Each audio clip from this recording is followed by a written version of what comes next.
Eh ben, d'abord, je suis très très heureuse de recevoir deux auteurs que j'aime énormément. Philippe Basset pour Une vie en l'air et Christophe Boltanski pour Le Guetteur.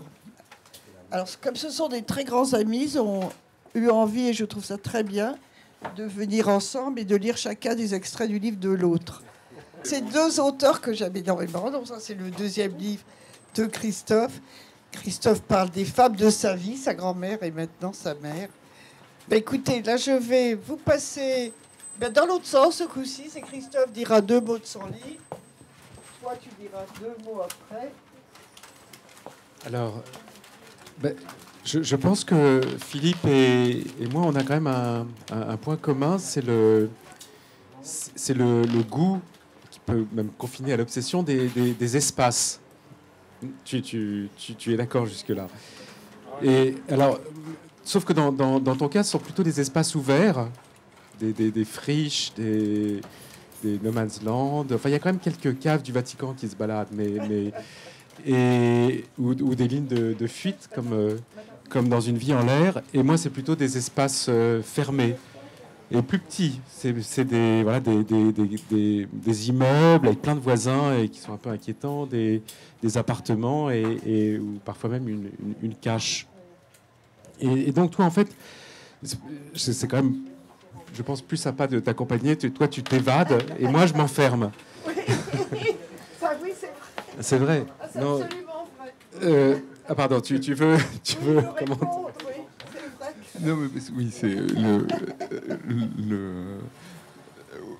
on pourrait dire que presque tous nos livres sont des plateaux de jeu, en fait, sur lesquels les personnages se déplacent, et où, en fait, tous les livres ne servent qu'à inventer une règle du jeu dans lequel on finit par se perdre tant elle est compliquée.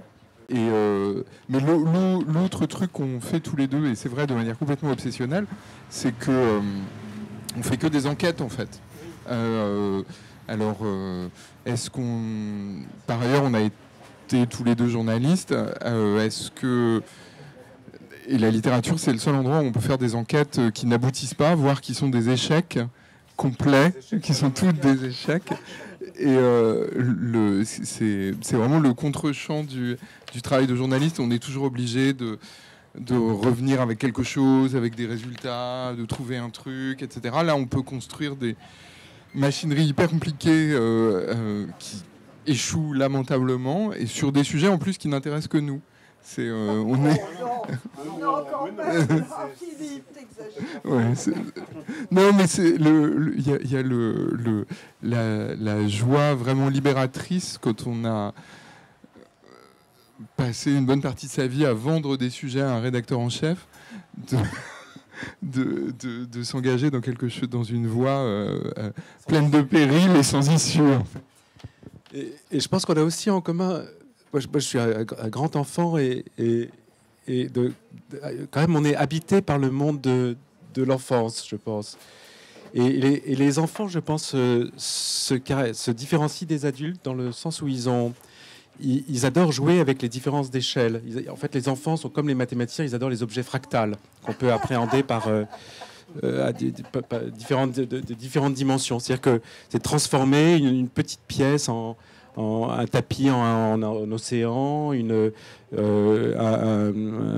un caniveau en fleuve, enfin de pouvoir comme ça transformer des choses toutes petites en des choses absolument infinies. Et alors même si dans Une vie en l'air, là, il s'agit quand même d'un objet fractal assez imposant, mais en même temps pointillé. Donc, mais traité comme si c'était une chambre, en fait. Donc jamais traité comme si c'était... de toute façon, c'est un objet tellement vaste qu'on ne peut pas l'embrasser d'un seul coup d'œil. Mais en fait, il est toujours traité comme si c'était une maquette, en fait. Arpenté comme si c'était une maquette. J'aime bien l'idée qu'on est tous les deux proches de l'enfance, qui est une manière... J'aime bien quand tu dis ça, parce que c'est toujours très généreux. Je corrige toujours en disant oui, enfin, on peut dire aussi que j'ai 12 ans d'âge mental, et c'est ce qui est assez vrai, voilà. Ce qui est assez vrai. On peut...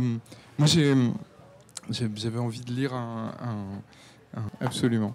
Et moi, j'avais envie de lire un passage du Guetteur, qui est un livre dans lequel il y avait perpétuellement un spectre qui passait. Enfin, il y en a déjà plusieurs dans le livre. Et puis, pour moi, il y en avait un qui se superposait. C'est le spectre des livres les plus personnels de Simenon. Avec cette espèce de tristesse de la cigarette qui se consume, qui m'a complètement pris à la gorge, c'est le cas de le dire, à tous les niveaux. Enfermée chez elle, derrière ses murs étanches, dans sa prison sans lucarne, que faisait-elle? Comment meublait-elle ses journées? Suivait-elle un programme? Avait-elle ses habitudes? Une routine? Paperasse le matin, shopping l'après-midi, promenade et lecture le soir. Respectait-elle encore des horaires dès lors qu'elle ne participait plus au processus de production? Depuis combien de temps vivait-elle entre parenthèses, hors du temps social? 20 ans déjà qu'elle ne travaillait plus. 10 ans qu'elle était considérée comme une retraitée. Recevait-elle des visiteurs? Devisait-elle de la pluie, du beau temps, sur le palier avec ses voisins? Passait-elle des appels téléphoniques? Et à qui? Vers la fin de sa vie, autant que je sache, elle ne voyait plus personne. Les liens qu'elle avait noués au cours de son existence s'étaient défaits les uns après les autres. Je ne lui connaissais plus aucun ami, pas de compagnon à part Chips, le seul être qu'elle côtoyait encore et dont elle se sentait responsable, mais qui commençait à lui peser. Trop fatiguée pour le sortir quotidiennement, le tenir en laisse, affronter le froid, le vent, le regard des autres. Jugeait-elle utile de s'habiller, de se coiffer, de se laver, et à quel moment? Dès le saut du lit, si un tel saut existait, ou plus tard? Mangeait-elle 3 fois par jour? Entrée, plat, dessert? Prenait-elle le soin d'équilibrer sa nourriture avec 5 fruits et légumes et la quantité adéquate de protéines et de calcium, elle qui, plus jeune, avalait des tonnes de vitamines en comprimés pour compenser ses carences alimentaires? Limitait-elle l'alcool au repas du soir? Buvait-elle hors des repas? Combien de temps lui durait une bouteille de vin? Regardait-elle la télévision l'après-midi, derrière ses persiennes? Le jeu, des chiffres et des lettres, question pour un champion, aujourd'hui madame. Ouvrait-elle régulièrement sa boîte aux lettres? Était-elle déçue de ne rien y trouver, à part de nouvelles factures, le prospectus d'un grand magasin annonçant un spécial beau jour, ou la fausse carte postale d'une agence immobilière? Attendait-elle quelque chose de la vie? Ou avait-elle renoncé à toute ambition, à tout rapport avec ses semblables? J'aurais voulu pouvoir l'espionner, placer une caméra de vidéosurveillance dans sa cellule, filmer le vide jusqu'à l'écoeurement. J'aurais noté chaque détail. C'est magnifique, c'est vraiment magnifique, c'est très émouvant. Ce livre est vraiment... Merci. Mais moi, je vais rendre hommage à ta générosité, parce qu'en fait, non seulement tu nous fais découvrir tes endroits les plus secrets, donc et tu veux nous y convier, tu veux qu'on participe du plaisir que tu connais dans ces lieux. Et donc voilà, j'ai choisi un passage qui le montre plus particulièrement. Campé sur ma dunette, mon premier souci fut de rattraper le temps perdu. Voilà des années que je dansais dans des usines au lieu de le faire sur mon rail. Un correctif s'imposait. Je me mis donc en tête d'organiser une rêve sur ma plateforme.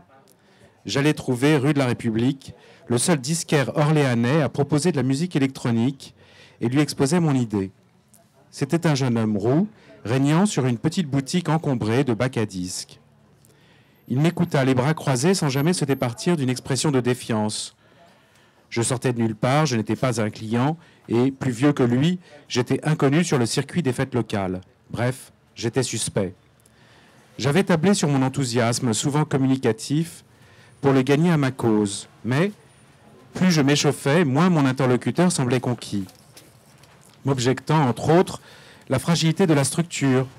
Saurait-elle supporter 100 personnes? Et l'absence totale de sécurité. Et si un danseur ivre venait à tomber, que je comprenne, il était DJ professionnel, lui, et ne souhaitait pas voir sa réputation naissante, et plutôt flatteuse, merci, entachée d'un drame de l'aérotrain. C'est peu de dire que cette manifestation de carriérisme me prit par surprise. Je restais les bras ballants, bredouillant, évidemment, évidemment, puis tournais les talons. Les collectifs, ces bandes de passionnés qui chaque week-end montaient des fêtes clandestines dans les champs, se montrèrent nettement plus réceptifs à mon idée, mais se découragèrent tout aussi vite quand ils apprirent que l'aérotrain était dépourvu d'accès. Faire monter 100 personnes une par une, impossible. Je soutenais que c'était au contraire la meilleure protection contre une éventuelle descente de police, et un moyen pratique de contrôler l'affluence. Une fois la passerelle pleine, il suffisait de retirer l'échelle. Ce fut non, trop compliqué. En désespoir de cause, j'écrivis à un personnage dont l'extrême singularité tranchait sur le milieu des parties, comme on disait alors, et qui, pensais-je, pouvait avoir la curiosité de parrainer l'événement que je projetais, voire, pourquoi pas, d'y faire une apparition. Je ne doutais de rien. Elle s'appelait Lisanne Elias et œuvrait dans la frange la moins recommandable de la musique électronique, celle des rythmes ultra rapides, des sons saturés, des mélodies déchiquetées par le martèlement du tempo. Je n'aimais pas trop de ce genre appelé hardcore, mais j'étais totalement fasciné par cette silhouette longiligne, aux cheveux poivre et sel, qui évoluait, sourire aux lèvres, parmi des danseurs 2 à 3 fois plus jeunes qu'elle. Elle affichait une androgynie troublante, objet d'innombrables légendes, et portait de petits lorgnons maintenus en place par une chaînette. D'une maigreur effrayante, elle avait l'air d'une ascète, et la radicalité de son style amplifiait son aura, un peu comme si votre grande-tante avait collectionné du porno. D'où venait toute cette violence ? Je lui écrivis donc, joignant à ma lettre quelques photos de l'aérotrain. Je n'obtins évidemment aucune réponse. Elle mourut quelque temps plus tard, âgée seulement de 44 ans.